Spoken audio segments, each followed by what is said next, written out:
Hello, everyone. It's Jamal Thomas. Welcome to the Progressive Soapbox. So, guys, today I have with me the awesome Tim Canova. Hi there, Jamal. That should not happen. Oh, there we are. Yeah, I'm sorry. That happened once before. But yeah, I have with me the awesome Tim Canova. Tim, please say hi to the audience. Hi there, and thank you for having me on, Jamal. Very cool. I am happy that you came on. I am ecstatic that you came on. Let me ask you this. You're a law professor, right? Or you've been a law professor for the past 20 years. Yes. So why the transition to politics? I know you've written ads and so forth, not ads, articles. Yes. Dealing with political literature. But what was the change? What was the impetus to say, you know what, I need to put my hat in the arena of politics? I never thought I would run for public office, Jamal. Over the years, when friends or loved ones would say, Tim, you should be in Congress, or you should be in the Senate, or some nonsense like that, I thought I would just laugh it off. I'd say, I'm not a rich person. I don't have a lot of money to run for an office. And how am I ever going to finance it? My whole agenda as a scholar and an activist was critical of corporate interests. So who exactly would be funding me to run for office? It was always a non-starter. I never really thought about it seriously. And in 2015, I became involved with the Citizens Trade Campaign, lobbying our congressional delegation against the Trans-Pacific Partnership. And look, I had been Occupy Wall Street. I had been part of the anti-corporate globalization movement early in the 2000s. So, jumping in and getting involved in the anti-TPP effort was no big deal. I had been that kind of an activist professor for a while. And at the Citizen, I should say, I even tried to contact my Congresswoman, Wasserman Schultz, her staff, to talk to them about the TPP. I'm a tenured law professor at the only law school in her district, and I couldn't get any response. So I end up outside of her office protesting with the Citizens Trade Campaign, which is a group of labor and environmental activists mostly. And at the end of the day, Wasserman Schultz was the only Democratic member of Florida's House delegation to vote to fast track the TPP. And we started doing some digging, and you go to opensecrets.org and you can see how much money politicians are taking and from what interests. Wasserman Schultz had taken over $330,000 from big corporate interests that wanted the TPP. And those of us in the Citizens Trade Campaign thought, enough of those kinds of Democrats that talk out of one side of their mouths and then vote against the interests of labor and the environment and the consumer. Somebody's got to challenge her. And we started going sort of through the list of possible suspects, state legislators, maybe local mayors or party officials, or elected officials, I should say. And of course, we couldn't find anyone interested, because she happened also not to just be the congresswoman in our district, but also the chair of the Democratic National Committee. Nobody, I guess, no professional politician was going to want to risk everything by going after the head of the DNC. And so we were hitting brick walls and trying to recruit somebody. And we held a couple of forums on the TPP. And, these folks in the Citizens Trade Campaign saw me in action, you can say, advocating a position against the TPP and against the investor-state dispute settlement provisions in particular. Yeah. And they started putting the bug in my ear. So I had a number of labor friends telling me, Tim, you've got to step up. You should run. What do you have to lose? That was always their refrain, and it is true. I mean, if I lose, I'm a law professor. If I win, I win. But in Florida, yeah. I had a busy semester, and I said, let's talk about it at the end of the semester. At the end of December of 2015, I'd make a decision. And it just so happened that in December 2015, Debbie Wasserman Schultz was making it easy for me to jump in. She had, as head of the DNC, blocked the Sanders campaign from having access to the party's van voter database. On some pretext, a firewall came down. They accused the Sanders campaign of trying to spy on Hillary's list, whereas I think they accessed half a dozen voter files, realized these aren't ours, they're Clinton's, and they notified the DNC. So it was a real pretext. And when the Sanders campaign sued to have their access restored, they raised $1 million in one day in small donations. Wow, wow. And at that moment, I realized if I was already a candidate in this race against her, I probably would have raised a couple of $100,000 on this day. Yeah. And at that point, I rushed to get in. I filed formally on January 7th, 2016, and I was a candidate for less than 8 months. So that's the story of how I got in there. Just never thought I'd be running for a public office, and then when I do, I'm right in the middle of the frying pan. Yeah, and I don't blame you on that. You're absolutely right. Because this kind of dovetails into how I came across who you are, meaning Tim Canova. I remember during the campaign, that's two things, because I had no intention of talking about the TPP.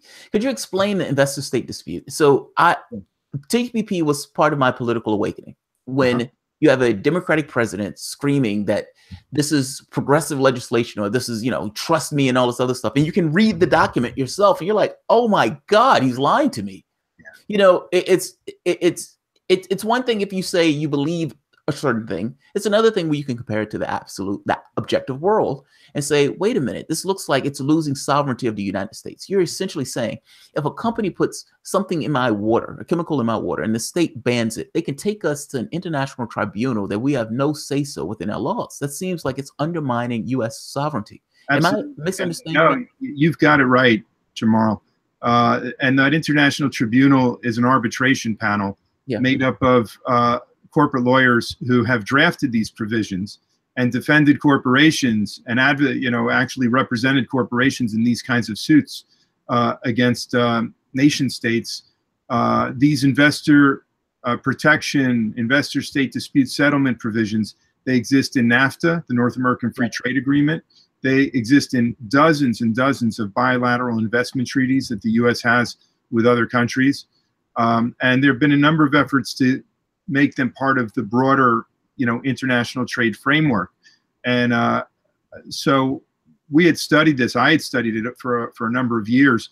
And what it does, it allows these multinational corporations to bring these claims in front of arbitration panels. And if the arbitration panel rules their way, it means the government that has implemented these kinds of regulations or legislation to protect labor or the environment, let's say, or public health, they've got to pay compensation to the corporate offenders for them to go away. So essentially, it is a it's coup d'etat. Well, it is. What it really does is it puts the cost of compliance on the taxpayer. If the you can't just regulate and expect the private sector to comply with regulations. Now you have to pay them at the same time. That's amazing. Like the idea that Obama is out there screaming that this is awesome, and it's like you're effectively saying that the United States government bends the knee to a tribunal that supersedes our laws. We lose sovereignty to corporations. And it's like the moment that you read that and you realize it, you're like, oh my God, they're lying. Yeah, like they're lying. They're outright lying. It's like regardless of what he says, the interest, it shows what he does. It's like you look at his works. This is what you're doing. I agree. It goes back way before Obama, of course. This whole framework really took off, I think, in the 1990s. Started a little bit under George Herbert Walker Bush and even Reagan a little bit, but it took off completely during the Clinton 1990s. Yeah. And the liberalization of trade and finance that occurred really under Clinton, and then everyone who's come after Clinton, has been absolutely remarkable. I'm sorry, my phone is ringing. Let me decline it. You're a human being. Apologize. You're fine. You're fine. I should probably turn my ringer off or something. You're fine. It happens. It happens. It does. The ringer was off. I'm turning the phone off. No, you're fine.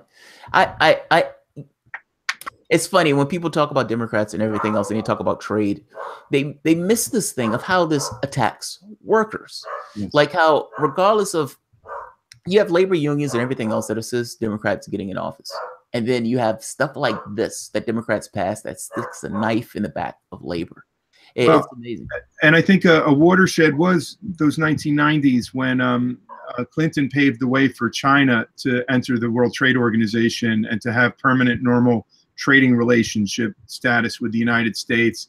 And they got rid of the multi-fiber agreement that had protected the textile industries in so many countries, including the United States.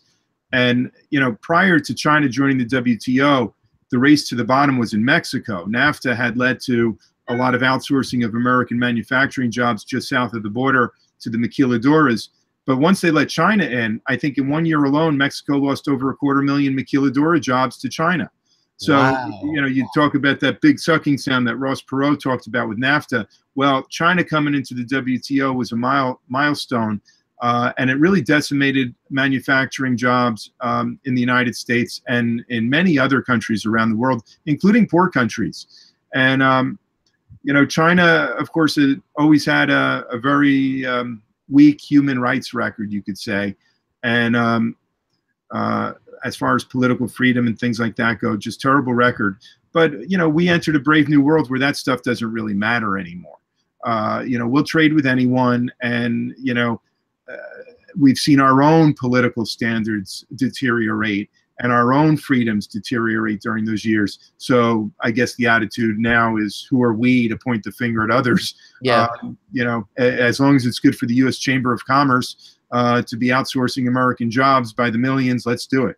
Let's do it. We don't care. It's a capitalistic system. Yeah. Get rich or die trying. Maximize your profit. If that means shipping a job overseas and paying that guy $1 more while gutting the job of the American worker, then and it's a very unfettered capitalism. It's one that's out of balance, out of all proportions. You know, if these big corporations were making decisions in a different way, if their boards of directors included representatives of their own workers, labor, consumer interests, and the public interests, and they were more diverse boards than just these hand-picked boards by the CEO that rubber stamps whatever the CEO wants, then maybe, you know, this type of capitalism or that kind of capitalism, what they call in Europe co-determination, where it's a more pluralistic kind of capitalism, maybe it would be more sustainable. But what we have is such a voracious, predatory type of capitalism now that one wonders, how can it sustain itself? It seems to, but it does it by having to immiserate more workers and exploit more consumers and you know, disregard human rights on a wholesale. Yeah, it's always this that struggle between labor and bosses. I always make the point that you want to exceed beyond that. At some point, people always like to go back to the 40s or the 50s. It's like, you know, like Bernie Sanders. I don't know if you saw it. He had this thing with I think it was Elizabeth Warren, and they were talking about that meeting. And I have to be honest, I love Sanders, but what he's talking about is like going back in time to the 40s. It's like, but why do we need a new deal? And engaging that particular point of why do we need a new deal gives this idea of maybe we need to do something else. But what else? You know, I'll admit that I hearken back to that New Deal period quite a lot. I think we should have public jobs programs on a massive scale. If the Federal Reserve can act as the lender of last resort and provide trillions of dollars in near zero interest loans for Wall Street, then surely the federal government should have the responsibility to serve as the employer of last resort and make sure that any able-bodied American who wants to work at any age has something meaningful that they could do with their lives and receive some type of decent compensation in return. Agreed, hands down. You know, without work, you know, there's all kinds of pathologies that we see. You know, when people don't have the dignity of work and the meaning in their lives and the income, you know, you see very high rates of emotional depression and suicide and drug abuse, self-medication, homicide, family violence, you name it. It's if there's one magic bullet that starts to help a society mend, I think it is to have a full employment economy. No, I agree with you on that. It's not that part. I guess my feeling is, for example, one of the things having this thing between unions, for example, unions versus bosses, you create this kind of conflict always there. The boss is always going to try to maximize his profit at the expense of the union, meaning you always have a conflict, as opposed to trying to say something like worker co-ops and something like government working with the idea of creating and helping persist worker co-ops. Yes. And don't get me wrong, still support unions. Like the unions that are there, you're not going to have that stuff overnight. But I love this idea of trying to remove the elites from the equation and saying, let the workers do this if they can hold the jobs themselves. I agree. And where you can't really remove the elites completely, give the workers a voice and a seat at the table. And, that's what I was referring to with the boards of directors. You look at countries like Germany and Sweden and a number of other European countries. And I know in Germany, for instance, I think half the board seats in their big corporations are half the board seats go to representatives of their own workers. Yeah. And that creates at least a discussion, a real dialogue on corporate policy, investment policy, outsourcing, compensation. In the United States, it's not a dialogue, it's a monologue. And it's really totalitarian system at that point. Yeah. So man, we got off track. So I came across you in that election against Deborah Wasserman Schultz because I said to myself, oh my God, I want that woman out of her seat. Now, I didn't necessarily know much about you, but at the time I thought, I want that woman out of her seat. And then I started learning more about you and said, yes, if this is the guy to do it, this is the guy to do it. Thanks. Two things. Why do you believe you came up short? And the second point, why do you believe Florida needs something different? Now, before I ask that question, I'm going to flip to this real quick because I'm going to make a point from Donna Brazile. Donna Brazile had an opinion of Deborah Wasserman Schultz that I would like to refer to before going full well into this question. Come on. There we are. So Donna Brazile starts off, Debbie was not a good manager. She hasn't been very interested in controlling the party. She let Clinton headquarters in Brooklyn do as it desired, so it didn't have to inform the party officers how bad the situation was. How much control Brooklyn had and for how long was still something I have been trying to uncover for the past few weeks. Now, the point I'm getting here is from Donna Brazile's standpoint, Deborah Wasserman Schultz wasn't a good manager. Now, I would say that this goes into a certain degree of corruption that Donna Brazile doesn't necessarily want to own up to, meaning these guys were friends. And so there's a certain amount of thing of, is she corrupt or is she incompetent? Now, to be fair to her, this is purely from the response of from the perspective of just being head of the DNC that she was fired from for that corruption. From the standpoint of Florida, though, and I know this is somewhat loaded, but from the standpoint of Florida, how has she pursued her affairs in that office, and why do you believe Florida needs a change? Well, thank you for that question. So many people know that Wasserman Schultz was a failure as the party leader, and it wasn't just the shit show of the presidential election. Under her leadership, the Democrats lost so many House seats and Senate seats and state legislative seats and governorships. It's in the weakest position in all those seats that I just mentioned since 1920, 98 years. It's the weakest position the Democrats have been in 98 years. So she was quite a failure at the national level. A lot of folks don't realize what a bad representative she's been for her own constituents in Florida.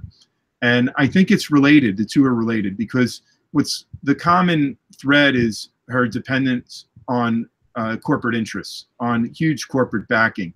And I think it clouded her judgment in a big way in how she handled her responsibilities as the DNC chair. And it certainly has clouded her voting record and her legislative agenda as a congresswoman. So, like I said earlier, we did some research and realized how much money she was taking from corporations that wanted the TPP. And in the course of looking that up, we happened to notice that in the course of her career, she had taken literally millions of dollars from the biggest Wall Street banks, the payday lending companies, fossil fuel industry, big sugar, big agriculture, big pharma, and private prison companies, just to name a few of the kinds of predatory corporate offenders that are out there. And that her fundraising correlated with her legislative agenda and her voting record. She was pushing a private immigration detention center right here in our district in Southwest Ranches. Wow. And, when called on it, she said, well, it's not really a private prison. It's an immigration detention center. Really? You're detaining people, human beings. Is that not a prison? So mass deportation for profit didn't seem to bother her. Mass incarceration for profit didn't seem to bother her. She remains a drug warrior who calls marijuana a gateway drug, while taking money from the big pharmaceutical companies that have created a lot of the opioid epidemic that is killing over 100 Americans every single day. She pretends to be an environmentalist, and she does token things so that she can claim that, but she was completely silent on the Sable Trail pipeline, a 515-mile pipeline through Alabama, Georgia, and Florida. It's sort of known as Florida's Dakota Access Pipeline. When operating, it will be pumping 1 billion cubic feet of highly pressurized fracked gas a day through some of the most ecologically fragile and important areas of the state, the Upper Floridan Aquifer that provides drinking water for 60% of the state. Also goes right past, as you can imagine, some very poor neighborhoods and neighborhoods of color. Whenever you see these kinds of pipelines and fracking, quite often they're not doing it near Beverly Hills. They're doing it through poor, marginal neighborhoods. The Dakota pipeline, same thing, where it started off as, they had it going through the city and people complain, and then they say, well, let's just put it through the Native American reservation. Exactly.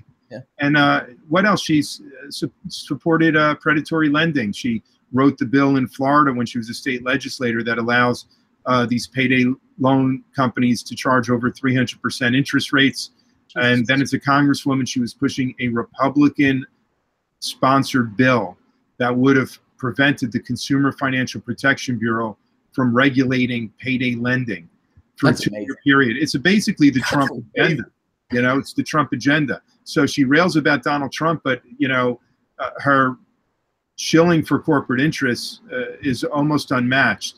And so that's how she's misrepresented the district. I mean, this is a district that has great inequalities in wealth and income and power and opportunity. And there are lots of poor neighborhoods in this district, both black and white and Hispanic, I should say, that have been left behind. And you see this all over the country. In some ways, this district in Florida is not unique. Young kids getting out of college have very limited opportunities. 18 to 34-year-olds more likely to be living at home with their parents than on their own. Baby boomers, many of whom have lost their life savings from a financial collapse a decade ago and have suffered age discrimination, and their careers have never gotten back on track. This is a terrible suffering, I think, going on in our country at a time when Wall Street has been booming for almost 10 years. Yeah. It's the most top-heavy economic recovery from a recession in recorded history in this country, I believe. Well, let's put recovery in quotes. I mean, 95% of the wealth during the Obama era went to the top 1%. Yeah, exactly.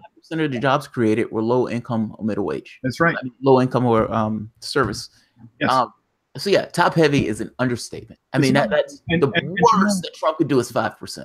When you look at the official unemployment rate, I mean, it's Orwellian to think that we've got a 4.5% unemployment rate and we're just booming. It's time for another recession because we're booming too much. The unemployment rate officially is relatively low because millions of people have dropped out of the labor force. They're called discouraged workers and stopped looking for work. People who are working 2, 3 part-time jobs, consulting jobs without benefits, hoping to find a real secure job where they can get a paid vacation and not work 365 days a year.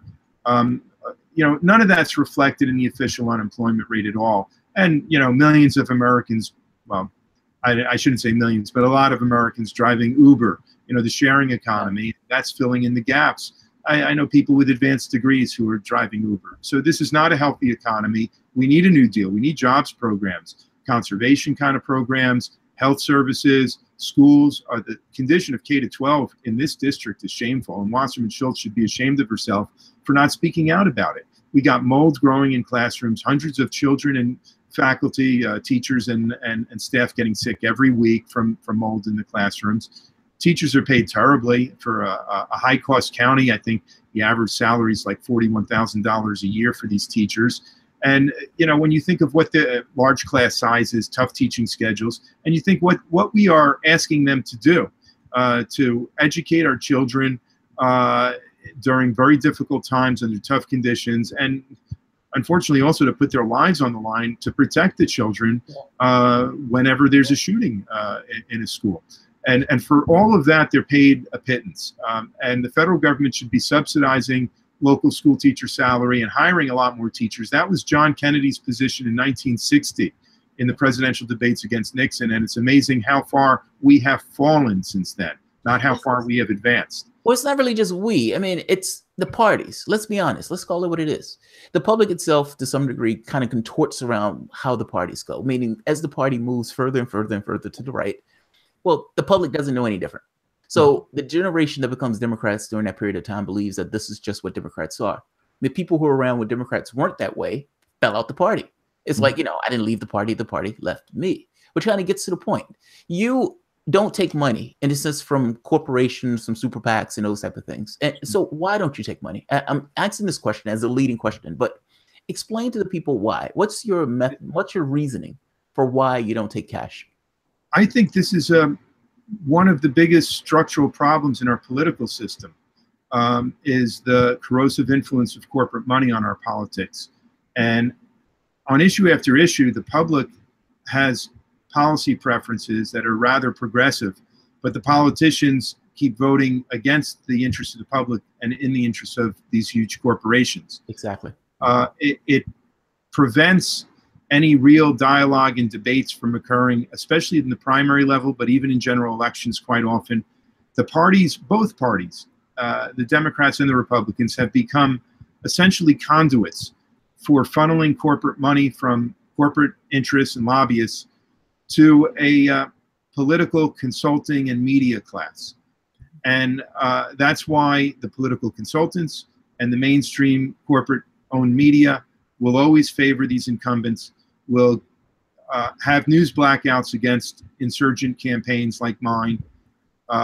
And the cards are all stacked against folks like me who want a real honest discussion and give the voters a real honest choice. Yeah. You had asked, you'd said before with Wasserman Schultz, was it corruption or was it incompetence? And it makes me laugh because we've been saying the same thing here about the supervisor of elections of Broward County, which gets into the other big flaw in our democracy. The first one being campaigns that are awash in corporate money. But even more important, perhaps, is that there's so little reason to have faith and confidence that our votes are actually being counted properly.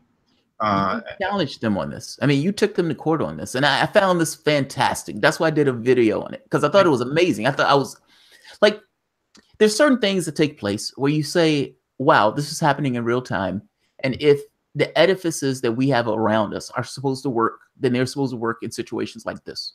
Meaning, if one of the candidates say, I am challenging the election, I'm challenging the vote, that shouldn't be this revolutionary thing.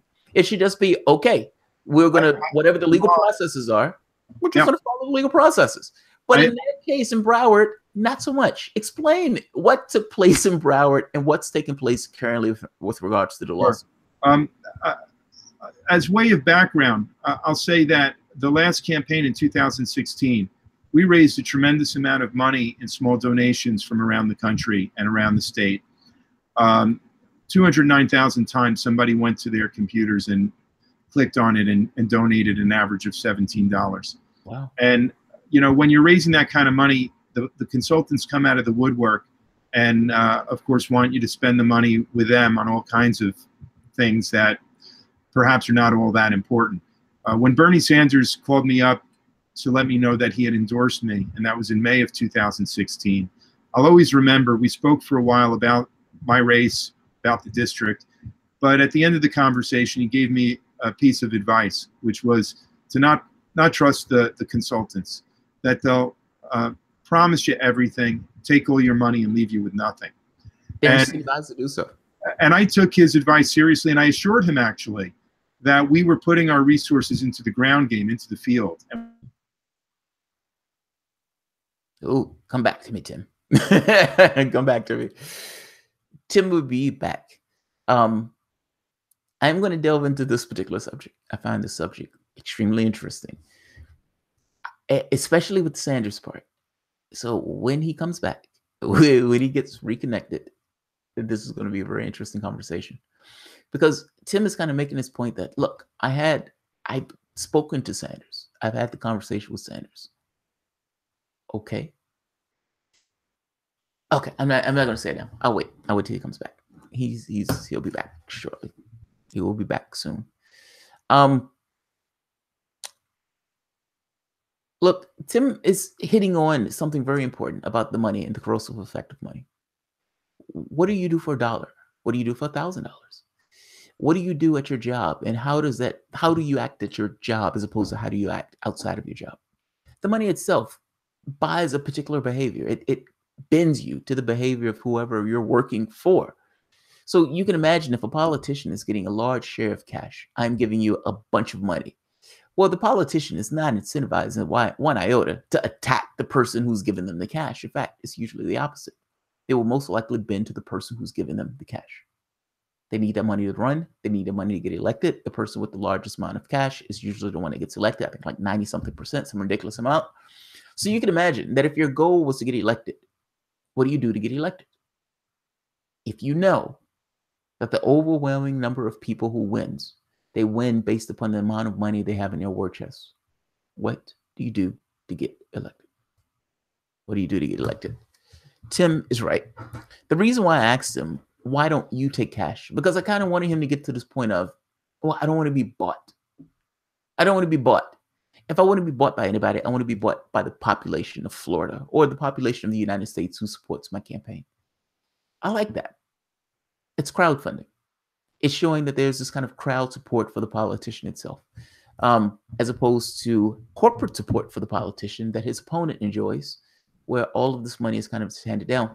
I like the fact also that he said they nailed down the amount of money that she was getting from all of these sources, and in some way kind of correlated it to, well, she voted for this, and this.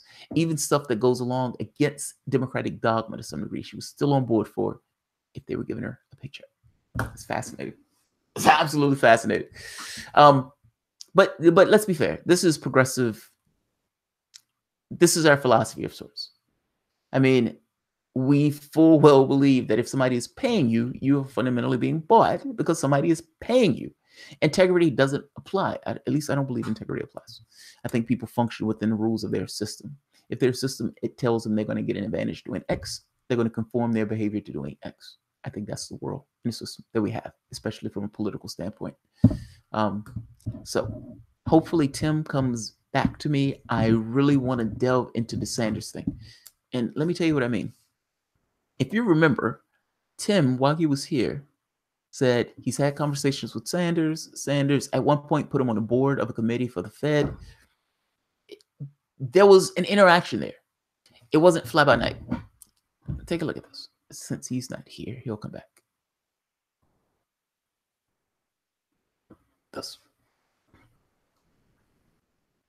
This is Miami Herald. I did a video asking, why was Bernie Sanders, why did he change? He backed Canova the first time around, but why isn't he backing him this time around? I was curious about that. Canova hasn't fundamentally changed. Tim Canova is still Tim Canova. Nothing has shifted on that end. So you start looking for the things of, okay, what are the distinctions? What are the things that have changed in this process? What would be a reason for him to pull his support willy-nilly in this way? As you read the article, this is McClatchy, I believe. This is McClatchy. I'm sorry, Miami Herald. You get to this part. Last week, Canova announced he would challenge Wasserman Schultz again in 2018, despite a 14-point loss in the primary by longtime Congresswoman from Weston. But this time around, Sanders isn't on board.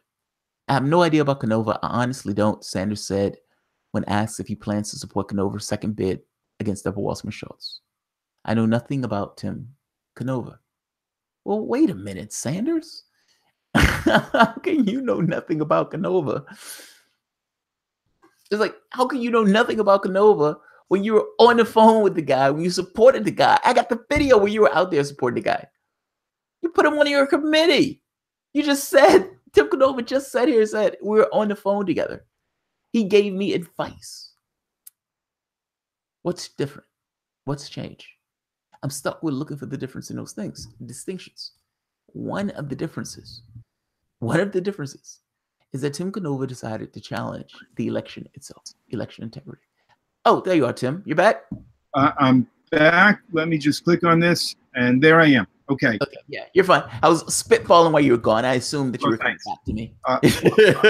I was just in the process of telling you how proud I was of the big field operation, and we were knocking on 10 to 12,000 doors a week, making 3,000 phone calls, ranking likely voters as to who they had told us they were going to vote for or who they were leaning towards. And our final numbers showed us doing tremendously well and quite different from what the official results were. My biggest mistake, I believe, as a candidate was that I was talked out of actually formally challenging the results of the election in the 10-day period. I see. But a lot of people wrong. Before you get past that point, what? I'm sorry. Who pushed you? Who talked you out of it? I'm fascinated by this point. I believe that in every facet of people's lives, that there are pressures that are put upon those people that other people don't see. Like, you know, it's like this person did this and people outside looking in are like, why did that guy do that? Well, they were pressured. Right. And there's all kinds of speculations about what Bernie did and what Bernie didn't do and why. And we don't know, all the pressures he was under. So I don't ever pile on to question his motives. I really don't. In my own case, there were a couple of political consultants, for lack of a better word, who had helped a lot in the campaign. They had helped us with our fundraising over social media and through email. And they made it quite clear that if I were to challenge the results, after all, we weren't within 2 or 3 points. If I were to challenge the results, it would be helping Donald Trump and hurting Hillary Clinton. It would ruin me in the future because I'd be called the sore loser, and you know they'd never work with me again. And you know, when you so-called lose an election and everyone's walking around telling you you lost and why you lost, you have a tendency to sort of believe it. You know, everyone in this country, myself included, you know, I was brought up to believe that you could trust the vote count at least. You know, it sort of becomes a faith, like children have a faith that Santa Claus exists. And you don't want to question it and ask why. And I did ask some of these questions at the time. I did say, well, okay, they say I lost by 13 percentage points, but other people are telling me if the software of the electronic voting machines are manipulated, you can actually engineer any result. Yeah. Is that true? You know, and the consultants would say, no, that's not true. And it, just like the political pollsters, I would ask them, well, you're calling people who have landlines. A lot of people don't have landlines now. I don't have a landline. I haven't had a landline in like 10 years. Exactly. How do you correct for that? Oh, well, we do. They really don't. And I think that's another reason why our internal numbers from knocking on thousands of doors a week were quite different from what the pollsters were finding. And it's also, I think, why the pollsters didn't see the big Trump vote or Bernie Sanders vote at times, because so many of the people who were going to vote for Trump or Sanders or myself were people who didn't have landlines, couldn't afford landlines, quite frankly. Too much of a luxury for most people, I think. So what we did, though, was about 2 months after the election, I moved forward and decided to make a public records request. Florida has a very good public records law. Any citizen can assert their rights to inspect public records. You don't have to have been a candidate, and that's enshrined in our state constitution. And we put our first of 3 requests in November of 2016. The Broward Supervisor of Elections stonewalled us for 6-7 months. Wow. And finally forced me to file a lawsuit to assert our rights. While the lawsuit was pending, the Broward Supervisor of Elections decided to destroy all the ballots. Against the law. All the paper ballots. Yeah. And that's against federal and state law. Yes, against federal law, state law. And she, in signing a destruction order, she certified that the ballots were not the subject of any pending litigation. they were. So there's another very important legal violation.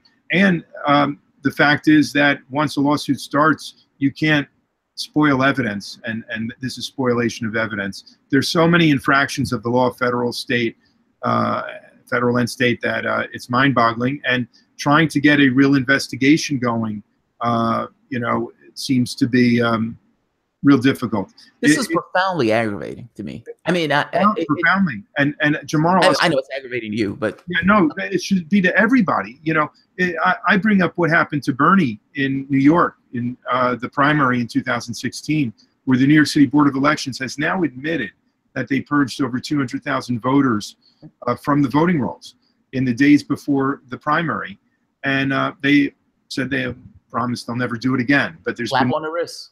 Sorry. Yeah. Our bad. Yeah, our bad. Mistake. We won't do it again. And that's what the Broward Supervisor of Elections is saying as well.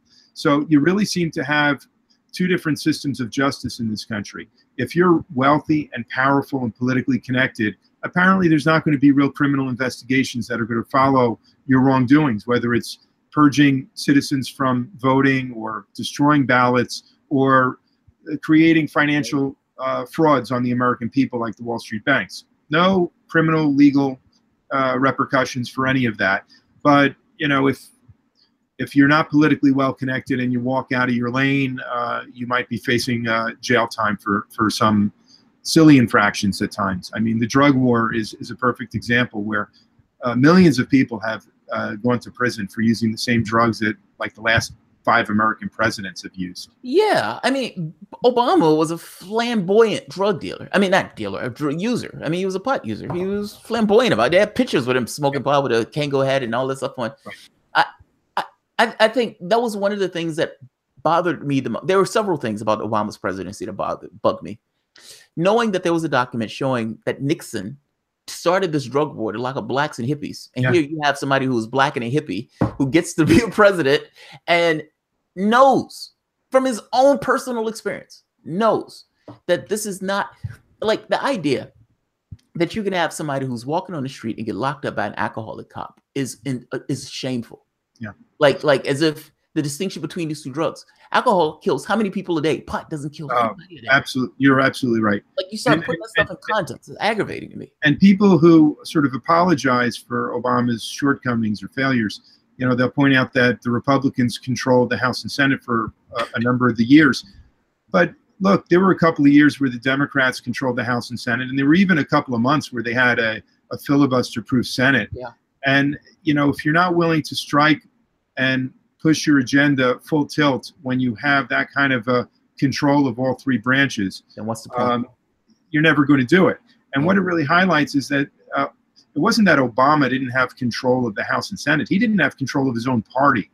You know, Max Baucus, the Democrat, was preventing any kind of single-payer health insurance from even being on the agenda. And he, of course, was being financed for years by... Obama wasn't even pushing it. I mean, it wasn't even something...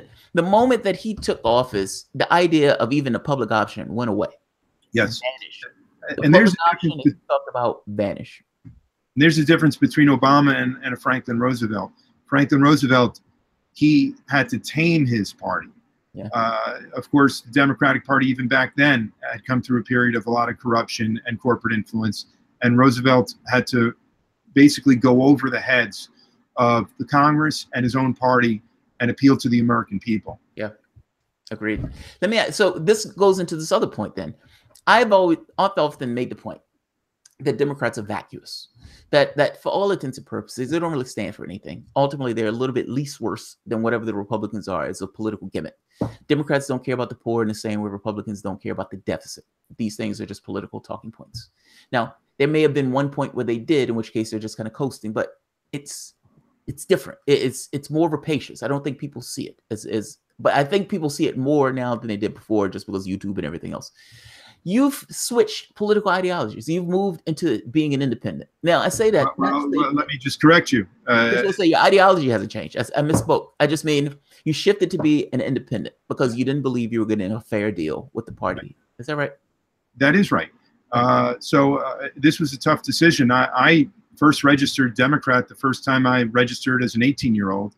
I worked on Capitol Hill for a couple of years for the late U.S. Senator Paul Tsongas, a Democrat. I've been pushing for Democrats for my whole life, really, and tried to reform the party, do my part to reform the party from within by challenging a Democrat and the head of the Democratic National Committee. I've been very committed to this party and have given a lot of, my sweat equity and my money, really limited savings for these campaigns. And I've given a lot to try to push the party in a reformist direction. But it's a sad conclusion that I reached, that the party is not changing in any way, and they're pretty much telling folks like me to just go away. Yeah. The ballot destruction is only one example, but probably the last straw.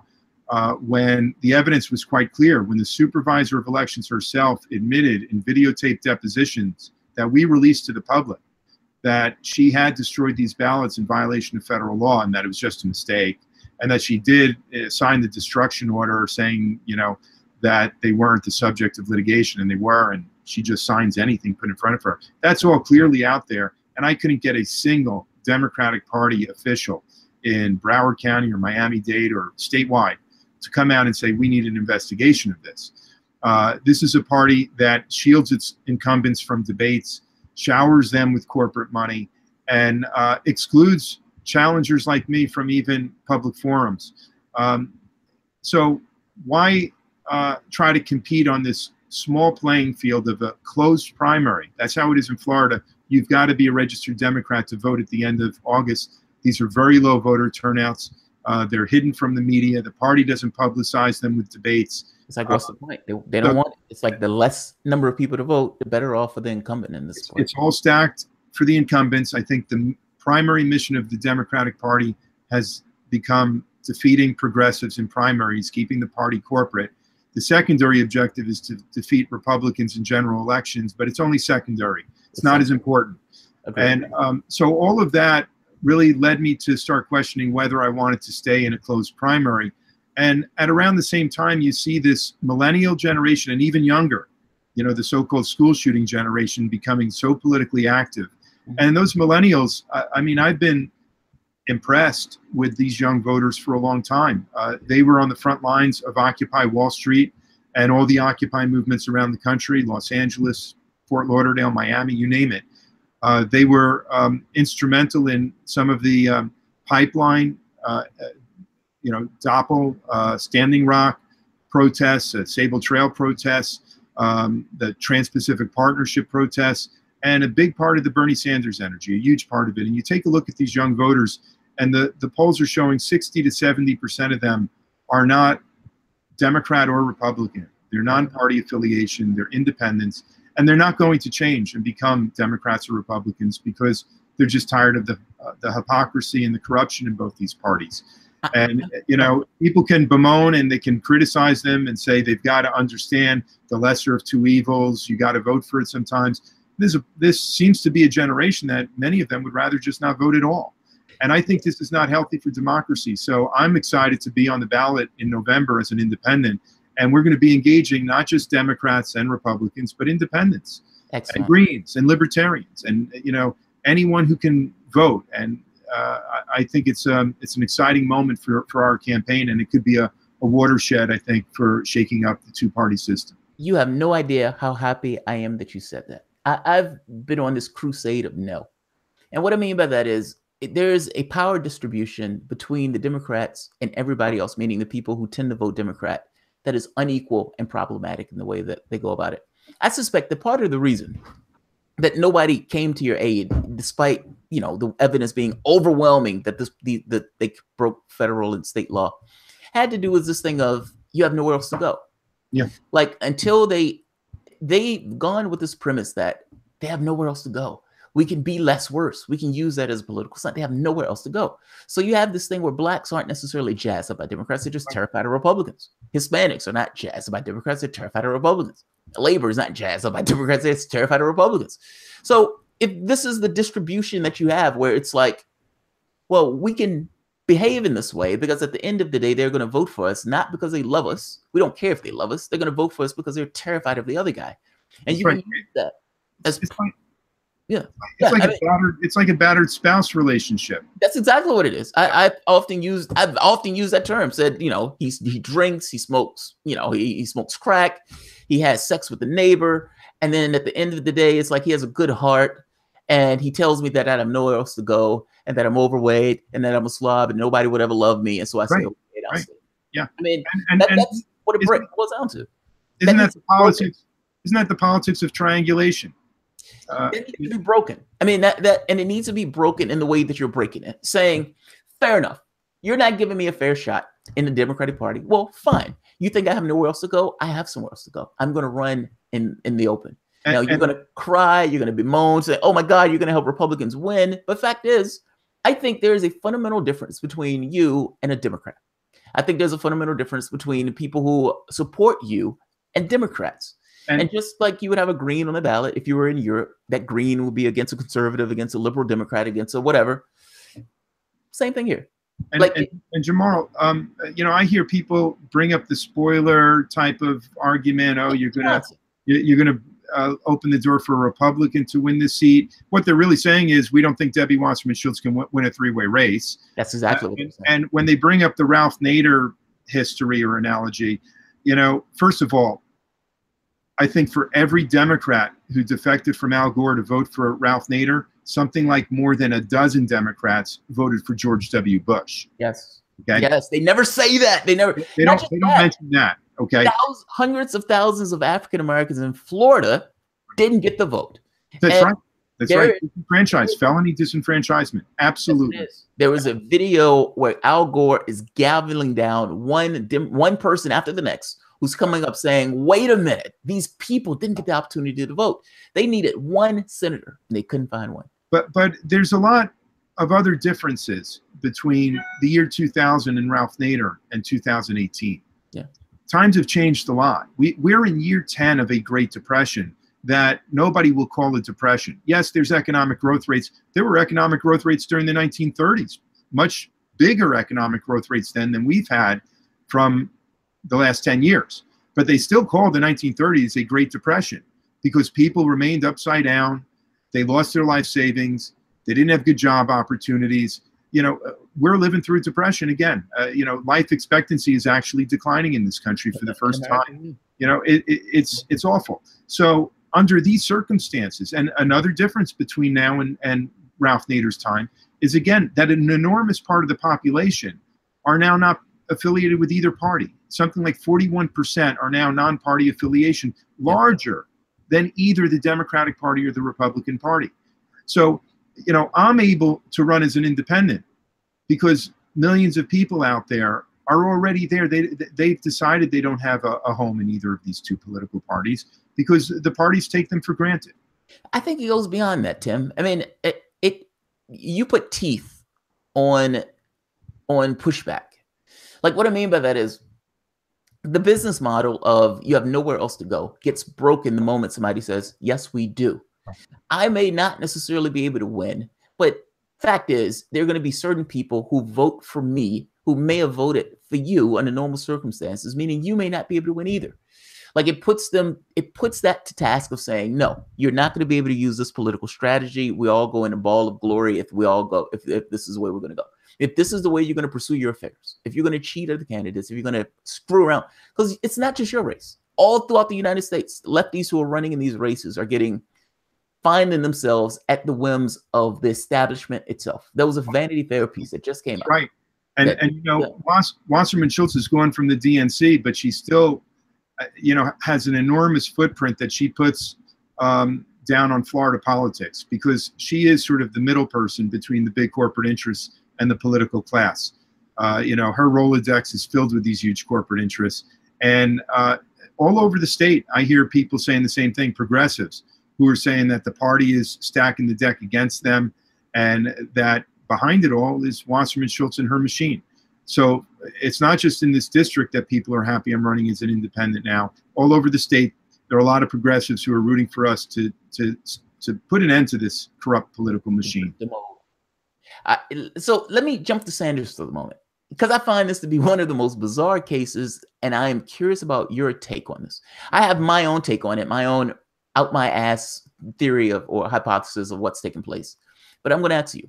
So Bernie Sanders put you on a commission for. Explain this to me. This was an analysis of the Fed, right? Yeah. For much of my career as a law professor and as a scholar, I've been writing and researching about the Federal Reserve. And you could say in a nutshell, my view of the Fed was, let's not end the Fed, let's mend the Fed. Let's bring it under public control and direction. I point to the history of the 1940s when the Fed really lost its independence for the entire decade. And it happened to be the most successful decade in American economic history.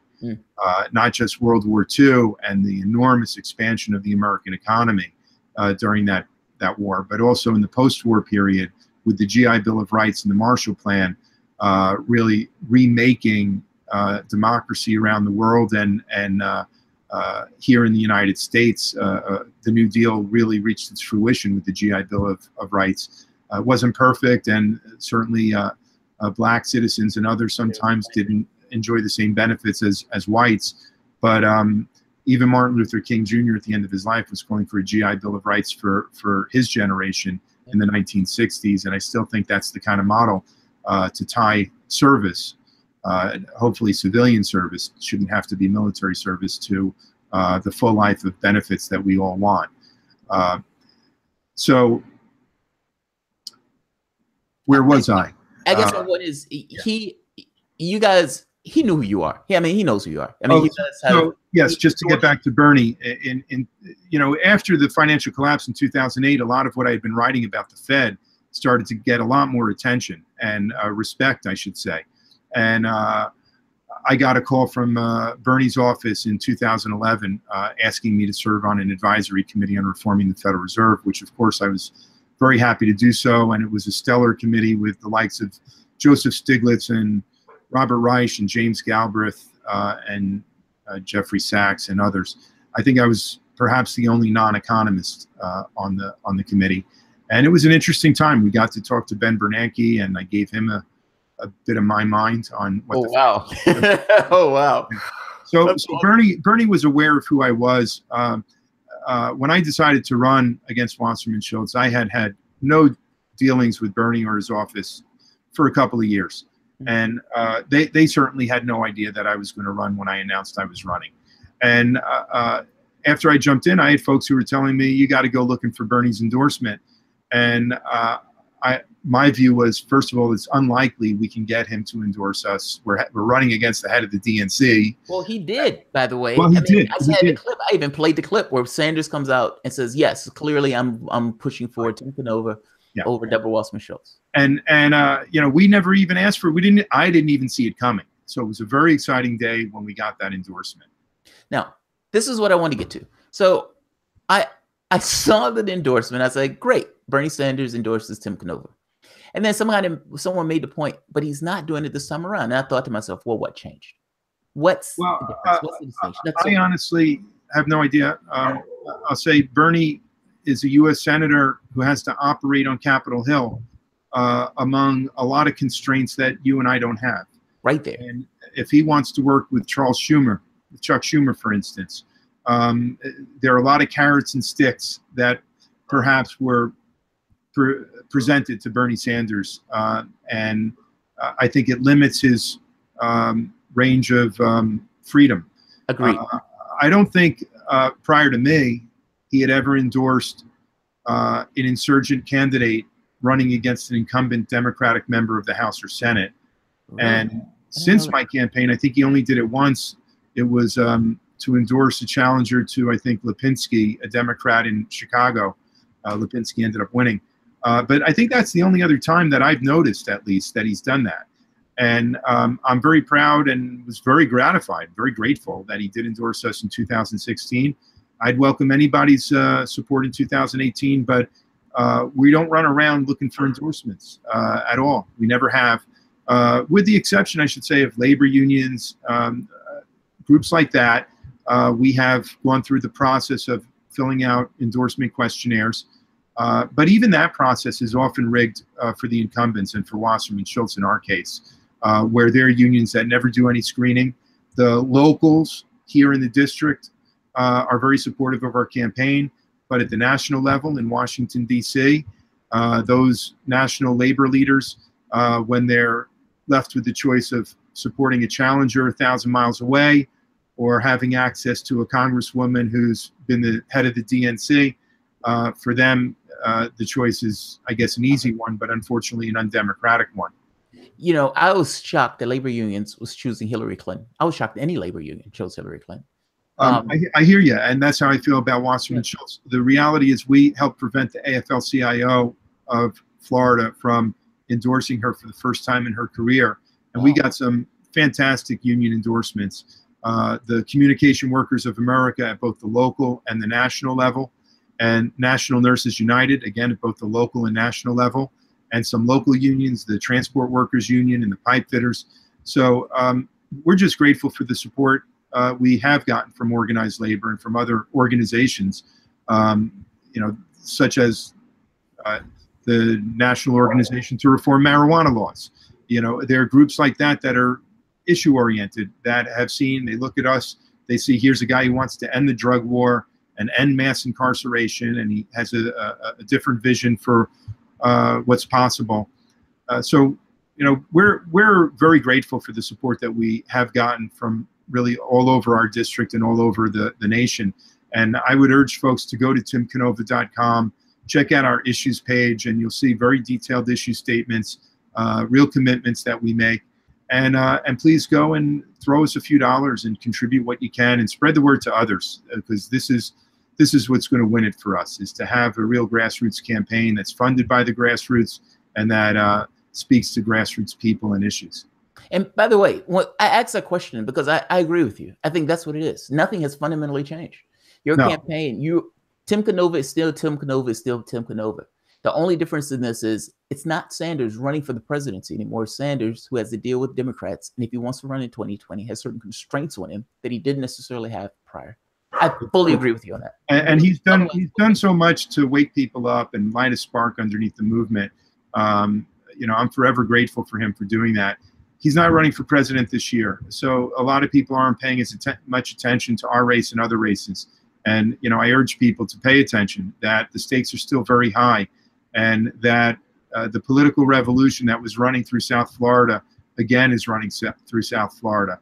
That this is a major shift in our politics. I think if the Democrats close off opportunities to have a real democracy within the Democratic Party, then let's shake things up by going outside the party and appealing to voters directly. Yes, yes, yes, yes, yes. I love that. Like I said, it puts teeth on the thing of, like, it's not begging. It's not, oh, they're treating us poorly. It's fine. If we can't find an actual solution within the party, we're going to go out the party. Well, isn't that what's incredible? You know, they basically tell us you can leave. We don't need you.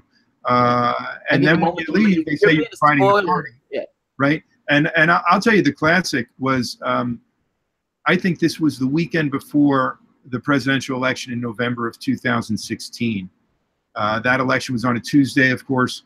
I think it was a Friday evening before Wasserman Schultz appeared on Vice News, in which she used this 5 or 10 minute interview to try to defend herself against the terrible allegations, the false allegations that she had rigged the primaries for Hillary Clinton over Bernie Sanders. And she went on to criticize Bernie Sanders supporters. And what kind of arrogance and overconfidence is it, 4 days before the election, to be poking your finger in the eye of a huge part of the electorate that already felt cheated? Yeah. You know, instead of reaching out to them, you know, she would have been better off staying off the air completely. But she's like a moth to the flame. She needs the media attention, and you know, it's certainly time to end this corrupt status quo. So 2 last questions. So one question has several parts to it, but it's one question, and the other question is a little bit more expansive, and it's purely related to you. You're a law professor. As a law professor, what is the legal basis of the United States? What's the legal fig leaf that the United States is using to be in Syria and to be in Yemen and to be essentially assisting Saudi Arabia to destroy and kill Yemenis? Also, pursuant to that, what is the legal fig leaf? Under international law, I don't see a big basis. you know, the United Nations hasn't sanctioned any of these violations of sovereignty of countries like Syria or Yemen. So we have We're military. supposed to accept it because we're supposed to believe that there's big strategic reasons we should be doing what we're doing. And if there are strategic reasons to be there or humanitarian reasons, well, that's what we have a Congress of the United States to give authority to the commander-in-chief and the executive branch. But instead, we've had a lawless situation that goes back well before Donald Trump, Yes, where the United States is engaged in, well, what, 6 or 7 drone wars yeah, at one time, essentially military assistance to rebels in Syria. We can delude ourselves and say they're moderate rebels, but you know, is there any legal basis for that? Like, I am unaware of any legal basis of the Constitution saying the president or this country can arm terrorists to topple another government. That blows my mind. Having a law professor here, I'm curious to know whether I am just wrong on that. No, you're not. I'll tell you, I support Tulsi Gabbard's bill, the Stop Arming Terrorists Act.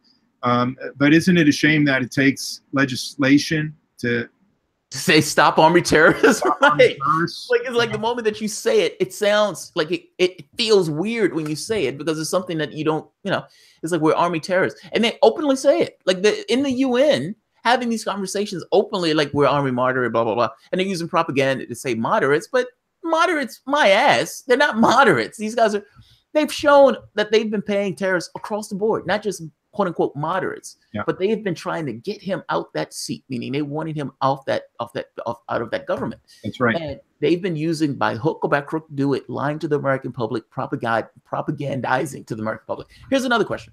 If right now Donald Trump is coming up with sketchy means in order to fire an attack into Syria, a launch a missile.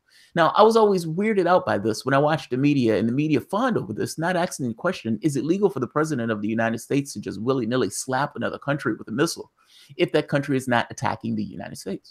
Well, it's a good question. And, you know, Trump did this, I think, back last February, and Wasserman Schultz wasted no time to actually applaud the president. Here she is pretending to lead the resistance to Donald Trump, and he fires missiles into a sovereign nation without congressional authorization. And she doesn't say, wait, maybe there should be a discussion. Why are you doing this? And you should be seeking our authorization first. Instead, she applauds him doing that.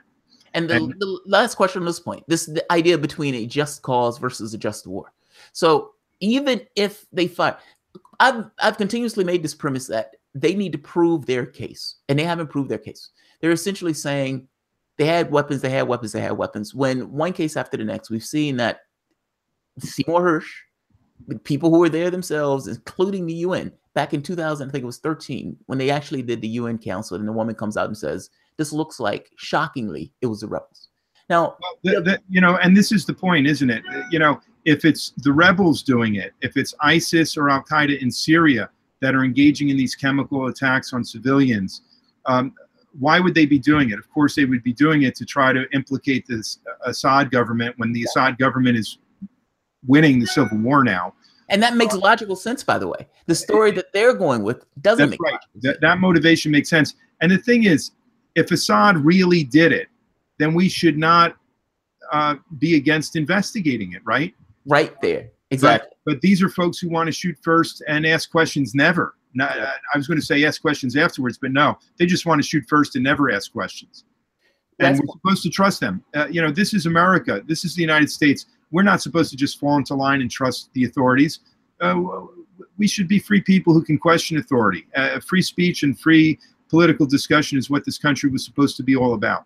Agreed. And civilian control, you know, not the other way around. Yeah.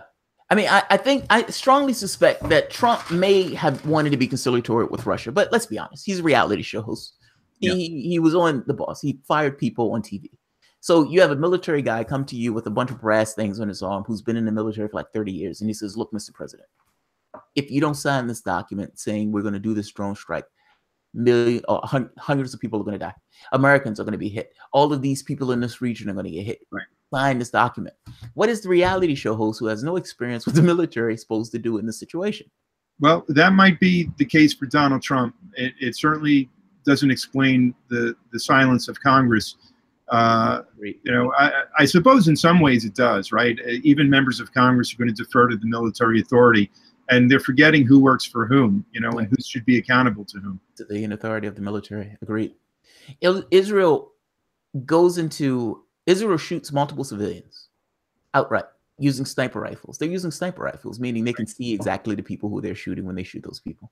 Some are in the head, some are in the knees, some are in the groin, in which case the goal was to either kill or to wound in a way that they can remember. This Netanyahu government has been a disaster, I believe. They have, in big ways and small ways, they have undermined any prospects for peaceful dialogue in the region. Agreed. Agreed. I was curious about this, and one of my subscribers, Luca Clemente, said you have to ask him about the Syria conflict to see where he stands on that. Well, I tweeted on Syria just a couple of days ago, and I said that we should not be rushing to judgment. We should have investigations, a real investigation of what happened with this chemical attack, that we should not be shooting first and asking questions later, that we have to believe in the rule of law, and that when we have just listened to unsubstantiated allegations in the past, quite often they've turned out to be wrong. You know, Mattis came back saying, we have no idea who did the chemical weapon strike. That's right. And you can go back way before Syria. I mean, those allegations of Saddam having weapons of mass destruction. Oh, babies and invaders. Oh, man. Allegations that got us into the Vietnam War with the Gulf of Tonkin. Yeah. You can go back further. Spanish-American War. The sinking of the, of the Maine? Remember the Maine. Remember the Maine. Yeah. Well, we should remember the Maine right now. So last question is for you. Is there anything that you wish to tell the audience that I haven't necessarily asked about? This has been somewhat expansive. I tried to keep it concise, but there were certain questions I wanted to ask. No, I appreciate it. There's been a great discussion. I'm looking at the clock right now, and I've got to meet with some folks at 3 o'clock, so we're sort of bumping up against it. There is more I'd probably want to talk about on the issues, actually. I love talking about the issues and pushing a progressive agenda. I think folks, again, they can go to timcanova.com and look at the issues pages. You'll see we're for jobs for all, we're for Medicare for all, we're for tuition-free higher education, ending the drug war, ending mass incarceration, a new deal for this generation, a solar green new deal. And we need your help. You know, for a grassroots campaign to succeed, it needs the support of the grassroots. That means small contributions made online at timcanova.com. We're in the process of transitioning off of ActBlue. That'll happen in a couple of weeks, but we still have needs right now. In the meantime, please contribute whatever you can and spread the word to others. And get in touch with us if you'd like to phone bank for us or come into the district and knock door to door with me. We had so many volunteers come here and paid staffers come here 2 years ago from around the country and around our district. And, you know, it's an exciting campaign to have it, to see that kind of grassroots campaign. It's really democracy in action. So I need your help. And I so appreciate what you're doing, Jamal, at a time when the corporate mass media blacks us out. It's social media like this that gets the message out to real people. And I appreciate that so much. Very cool, man. If I was in Florida, you would have my vote. I love your campaign. Like I said, I was looking at you early in the 2016. So you get her out that seat. Get her out that seat. Thank you. You have my best wishes, man. Keep up. Keep kicking ass. Look forward to next time. Take care, Jamal. Thanks, guys. Thank you. All right, guys. I'm going to end this here because just like him, I am also pushing up against something. My wife is getting back and I need to pick her up from the airport. So I'm going to see Miss Thomas. Thank you guys for showing up. We've had a decent crowd here today. So I'm going to say thank you and I'm going to say good night to you guys. You all have a good one. If you enjoy the content, please feel free to share, like, subscribe. And of course, you can always support through Patreon. Thanks, everyone. Have a good night. Where's the mouse?